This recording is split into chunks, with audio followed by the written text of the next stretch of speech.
निवडणुकीचा निकाल म्हणजे फक्त कोण जिंकलं आणि कोण हारलं एवढंच नसतं. ते आकडे बोलत असतात.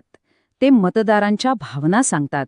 आज आपण तासगाव कवठे महांकाळ म्हणजेच मतदारसंघ क्रमांक 287 याचंच राजकीय शवविच्छेदन करणार आहोत.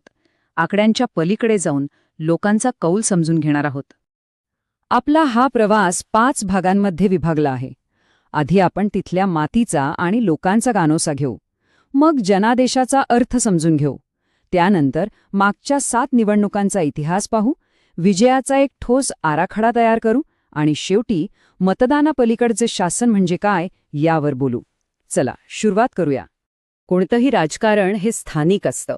ते तिथल्या मातीतून, तिथल्या लोकांमधून उभं राहतं. चला तर मग आपल्या विश्लेषणाची सुरुवात तासगाव कवठे महांकाळच्या जमिनीपासून आणि तिथल्या लोकांपासून करूया. तर आपण आहोत सांगली जिल्ह्यात आणि आपल्यासमोर आहे तासगाव कवठे महांकाळची कहाणी. हा फक्त एक विधानसभा मतदारसंघ नाहीये, नाही, हे एका कृषीप्रधान महाराष्ट्राचं छोटंसं रूप आहे. इथले जे प्रश्न आहेत, इथल्या लोकांच्या ज्या आशा आहेत, त्यांचं प्रतिबिंब आपल्याला राज्याच्या राजकारणातही दिसतं. इथली अर्थव्यवस्था पूर्णपणे शेतीवर अवलंबून आहे. म्हणजे द्राक्षाचे मळे आहेत, ऊसाची शेती आहे, दुग्धव्यवसाय जोरात चालतो आणि आता तर गुलाब, डाळिंबासारखी फळबाग शेतीही जोर धरू लागलीय. पण एक गोष्ट लक्षात घ्या, जेव्हा तुमचं अख्खं आयुष्य जमीन आणि पाण्यावर अवलंबून असतं ना, तेव्हा त्या पाण्याचं वाटप कसं होतं हाच राजकारणाचा मुख्य मुद्दा बनतो. आणि बरोबर याच ठिकाणी आपल्याला या मतदारसंघातील सर्वात मोठी समस्या दिसते, पाण्याची असमानता. बघा, म्हैसाळ उपसा सिंचन योजनेमुळे तासगाव तालुक्यात पाणी पोचलंय, पण त्याच्याच बाजूला असलेला कवठे महांकाळ आणि आटपाडीचा भाग तो मात्र अजूनही दुष्काळग्रस्त आहे. हा जो फरक आहे ना, ही फक्त एक तक्रार नाही, तर हा इथल्या राजकारणाचा केंद्रबिंदू आहे. कवठे महांकाळमधल्या लोकांची भावना अगदी साधी आणि थेट आहे. त्यांना नदीचं पाणी मिळतं, आम्हाला काहीच नाही. हे फक्त एक वाक्य नाहीये, यात वर्षानुवर्षांची वेदना आहे, हक्कासाठीचा लढा आहे. आणि इथेच सार्वजनिक जीवनात बोलणाऱ्यांची जबाबदारी खूप मोठी असते. पाण्यासारख्या मूलभूत गरजांवर जेव्हा आश्वासनं दिली जातात, तेव्हा ती खूप विचारपूर्वक द्यायला हवीत. कारण या आश्वासनांवर अनेक लोकांचं आयुष्य आणि त्यांची प्रतिष्ठा अवलंबून असते. याकडे दुर्लक्ष करून चालणार नाही. तर हे झालं जमिनीवरचं वास्तव. आता वळूया आकड्यांकडे, कारण आकडे खोटं बोलत नाहीत. बघूया 2024च्या जनादेशातून आपल्याला काय संकेत मिळतायत. तर मग प्रश्न हा आहे की 2024च्या निकालाला आकार देणारे नेमके घटक कोणते होते. चला या कोड्याचे उत्तरं शोधूया. यामधला एक अत्यंत महत्त्वाचा घटक म्हणजे धनगर समाज. या मतदारसंघात त्यांची मतं आहेत अंदाजे 20,000. आता तुम्हीच विचार करा, जिथे लढत चुरशीची असते तिथे 20,000 मतं म्हणजे विजयाची किल्लीच ठरू शकते. आता हा आकडा झाला, पण या आकड्यामागे एक भावना आहे, एक मागणी आहे. एसटी आरक्षणासाठी त्यांनी केलेला संघर्ष आणि त्यांना मिळालेली आश्वासनं जी पूर्ण झाली नाहीत, यातून जी नाराजी तयार होते ती थेट मतपेटीत उतरते. आता जरा 2019 आणि 2024च्या निकालांची तुलना करूया. हा तक्ता बघा. 2019मध्ये विजयाचा फरक होता तब्बल 62,000पेक्षा जास्त. मोठा विजय होता तो. पण 2024मध्ये काय झालं? हाच फरक थेट 27,644 वर आला. म्हणजे निम्म्याहून कमी. याचं सर्वात मोठं कारण राष्ट्रवादी काँग्रेसमध्ये पडलेली फूट. हक्काची मतं 2 गटात विभागली गेली. हे बघा 2024मधल्या मतांचं विभाजन. या चार्टमधून हे चित्र अगदी स्वच्छ दिसतंय. राष्ट्रवादी शरदचंद्र पवार गटाला मिळाले 54.13% मतं, तर राष्ट्रवादी अजित पवार गटाला 42.42%.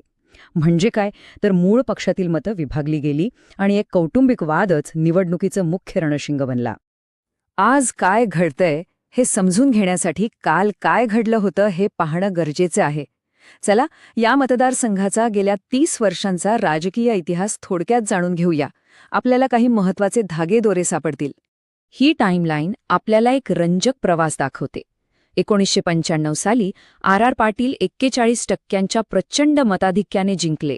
पण त्यानंतर 1999 आणि 2009मध्ये विजयाचा फरक होता फक्त 3.09%. अगदी काठावरचा विजय. मग पुन्हा 2019मध्ये सुमन पाटलांचा 31% दणदणीत विजय झाला आणि आता 2024मध्ये रोहित पाटील जिंकले. पण लढत झाली ती राष्ट्रवादीच्याच दुसऱ्या गटाशी. म्हणजे एकाधिकारशाहीपासून ते पक्षांतर्गत फुटीपर्यंत या मतदारसंघाने सगळं पाहिलंय. हा चार्ट बघा. यात विजयाच्या फरकातील चढ उतार किती टोकाचे आहेत हे स्पष्ट दिसतं. एकदा निवडणूक अगदी शेवटच्या क्षणापर्यंत चुरशीची होते, तर दुसऱ्यांदा तीच निवडणूक एकतर्फी होऊन जाते. यावरून एकच गोष्ट कळते की इथली राजकीय समीकरणं खूप नाजूक आहेत. योग्य उमेदवार आणि आघाड्या जमल्या तर मोठा विजय मिळतो, नाहीतर परिस्थिती कधीही बदलू शकते. तर या सगळ्या इतिहासाचा सार काय? सार हा आहे की जो एकेकाळी एका कुटुंबाचा मजबूत बालेकिल्ला होता, तो आता तितका सुरक्षित राहिलेला नाही. पक्षांतर्गत गटबाजी आणि एकजूट झालेला विरोधी पक्ष या दोन गोष्टींमुळे ह्या बालेकिल्ल्याला आता तडे गेले आहेत. बरं, आतापर्यंत आपण समस्या काय आहे हे समजून घेतलं, तिची चिरफाड केली. आता वेळ आहे उत्तरांची. अशा परिस्थितीत विजयासाठी नेमका कोणता आराखडा, कोणती स्ट्रॅटेजी वापरायला हवी? चला, ते पाहूया. ही आहे चतुर्मुख रणनीती, विजयासाठीचा एक चौपदरी मार्ग. पहिला, योग्य आघाड्या करणे, महत्त्वाच्या नेत्यांना सोबत घेणं. दुसरं, नॅरेटिव्ह, म्हणजे लोकांपर्यंत पोहोचणारी योग्य कथा, विकासाची, विश्वासाची. तिसरा, जमिनीवरची मजबूत यंत्रणा, प्रत्येक मतापर्यंत पोहोचणारी. आणि चौथा, संसाधनांचा प्रभावी वापर. हे चारी स्तंभ मजबूत असतील तरच विजयाची इमारत उभी राहू शकते. प्रत्येक राजकीय लढाईत काही संधी असतात आणि काही धोके. इथली संधी काय? पाटील घराण्याचा वारसा आणि लोकांचा विश्वास ही ताकद आहे. धनगर आरक्षणाचा मुद्दा आणि सिंचनासारख्या विकासाचं वचन ही एक मोठी संधी आहे. मग धोका काय? पक्षातील गटबाजी ही सर्वात मोठी कमजोरी आहे. आणि भाजपासारखा आक्रमक विरोधी पक्ष हे आव्हान आहे. ह्या सगळ्याचा ताळमेळ घालावाच लागेल. तर मग ह्या सगळ्या समीकरणात बसणारा उमेदवार कसा असावा? एक डिजिटल पाटील आर्केटाईप म्हणजे काय? तर साधारण 40शीतला, ज्याची नाळ शेतकऱ्यांशी जोडलेली आहे, सुशिक्षित आहे, उत्तम बोलतो, मराठा आणि धनगर दोन्ही समाजात ज्याला मान आहे, ज्याच्यावर भ्रष्टाचाराचा आरोप नाही आणि जो फक्त हवेत नाही तर जमिनीवर उतरून लोकांशी थेट बोलतो. असा उमेदवारच इथले मतभेद मिटवू शकतो. आणि हो, मतदारांपर्यंत पोहोचण्यासाठी आजकाल तंत्रज्ञानाचा वापर होतोच, पण हे करताना एक गोष्ट कायम लक्षात ठेवायला हवी. भारताचे डेटा संरक्षण कायदे स्पष्ट सांगतात की लोकांची वैयक्तिक माहिती त्यांच्या संमतीनेच वापरायची आहे आणि त्यांच्या गोपनीयतेचा पूर्ण आदर करायचा आहे.